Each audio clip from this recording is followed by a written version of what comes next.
23வது ஸ்லோகம். சக்தியில் சிவம் ஐக்கியம்.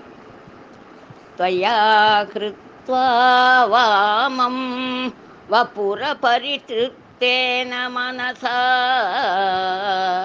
शरीरात्तं शम्भोरभरमभिशङ्के कृतयभू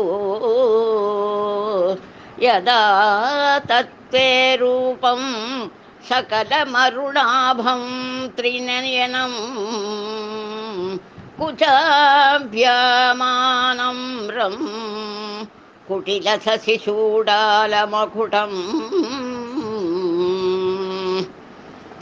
ஈசனின் இடபாகி தேவிக்கு கொடுக்கப்பட்டுள்ளதால் உமையொருவாகனாக ஈசன் காட்சி அளிக்கிறான். இதனால் வலப்பக்கத்தில் காணப்படும் ஈசனின் உடலானது வெண்மை நிறமும் எடுத்து முடிந்த ஜடாமுடியுமாக காட்சியளிக்க வேண்டும். ஆயின் அப்படியல்லாது என் மனதில் முற்றிலும் சிவந்த தேக காந்தியோடும் பிறநிலவு சூடிய முடியில் ரத்னங்கள் இழைத்த கிரீட்டங்களோடும் முக்கண்களோடும் இரு பருத்த முலைகளின் பாரத்தால் சற்றே முன் வளைந்த முன் உடலோடும் காட்சியளிக்கின்றது.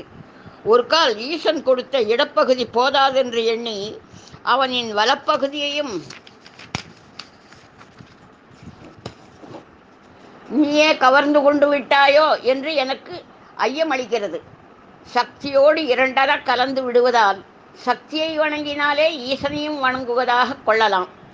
சக்தி இல்லாத எப்பொருளும் இவ்வுலகத்தாரால் விரும்பப்படுவதில்லை என்பதிலிருந்து சக்தியின் மேன்மையை நாம் அறிந்து கொள்ளலாம்.